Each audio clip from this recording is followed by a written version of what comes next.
तुमचं मावळी non veg veg गावरान रेसिपीमध्ये स्वागत करत आहे। आज मी तुम्हाला दाखवत आहे हिवाळ्यासाठी खास खारीक खोबऱ्याचे पौष्टिक लाडू। त्याच्यासाठी लागणारे साहित्य आहे खारीक पूड अर्धा किलो। खारीक मी मार्केटमधून आणून वाळवली, त्यानंतर मी गिरणीमध्ये ही दळून आणलेली आहे, एकदम त्याची बारीक पूड करून आणलेली आहे। त्यानंतर 100 ग्रॅम बदाम, 100 ग्रॅम काजू, 100 ग्रॅम पिस्ता आणि मनुके। हे आपण जसे दिवाळीमध्ये लाडूला लावतो तसं मी एक एक मनुका बाहेरून लावणार आहे। गूळ हा मी किसून घेतलेला आहे, गूळ अर्धा किलो आणि पावशर खोबरे तेही मी चिरून घेतले। हे सगळं साहित्य मी मिक्सरला खोबरे, बदाम, काजू, पिस्ता हे मी मिक्सरला बारीक वाटून घेणार आहे।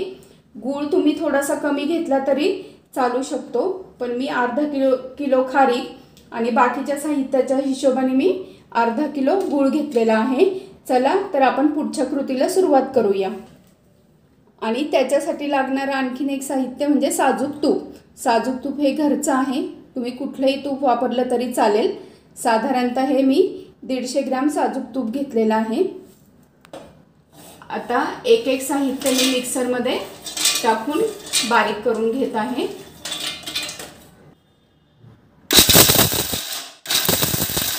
काजू, बदाम, पिस्ता ह्याची मी बारीक पूड करून घेतलेली आहे। तुम्हाला हवा असेल तर तुम्ही ह्यामध्ये डिंक सुद्धा तळून टाकू शकता, पण आमच्या घरामध्ये कोणी खात नाही डिंक, त्यामुळे मी डिंक घातलेला नाहीये। पण डिंक हा पौष्टिक असतो आणि हिवाळ्यामध्ये चांगला असतो, तर तुम्ही डिंक घालू शकता।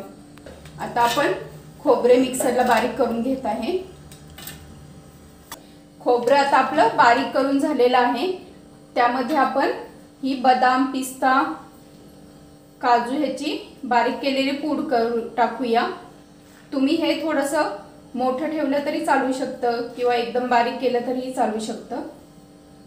मनुके आपण त्यामध्ये घालत नाहीये, कारण मनुके आपण वरतून लावणार आहे। ही खारीक पूड आहे।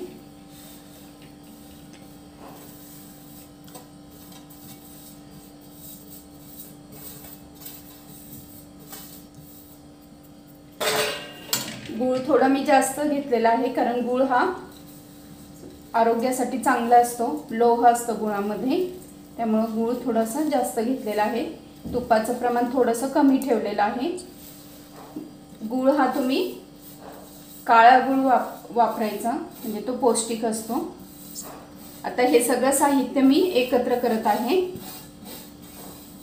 आता हे सर्व साहित्य एकजीव करून घ्यायचे, एकसारखं सगळं एकसारखं मिक्स झालं पाहिजे। त्यानंतर आपण वरतून तूप टाकणार आहे। हे बघा, आत्ताच तुम्ही बघू शकता की गुळामुळेच हा लाडू थोडासा बांधला जाऊ शकतो, तूप टाकल्यावरती अजून तो छान बांधला जाईल। आता आपण थोडं थोडं करून ह्याच्यावरती तूप टाकून घेणार आहे। तूप सगळं एकदम टाकायचं नाहीये, थोडं थोडं करून मिक्स करायचं।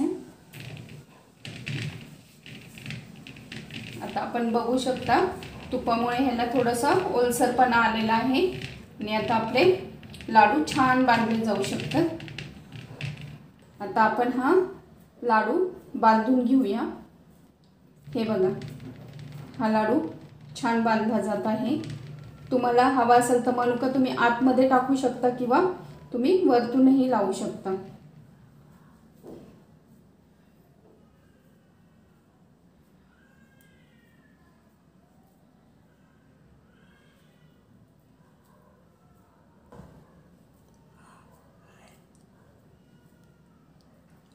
हे बघा, हा लाडू आपला तयार झालेला आहे।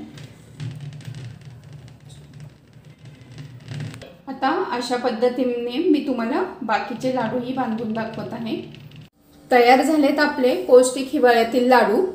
एक महत्त्वाची टिप तुम्हाला देते, ह्या लाडूमध्ये तुम्ही 9 ते 10 मेथीचे दाणे घातले तर डिलिव्हरी झालेल्या बायकांसाठी हे लाडू खूप पौष्टिक असतात आणि सर्व वयोगटातील मुलांसाठी व वृद्ध लोकांसाठी व सर्वांसाठीच हे लाडू खूप पौष्टिक असतात। जर तुम्हाला ही माझी रेसिपी आवडली असेल तर माझ्या चॅनलला लाईक, शेअर आणि सबस्क्राईब करा।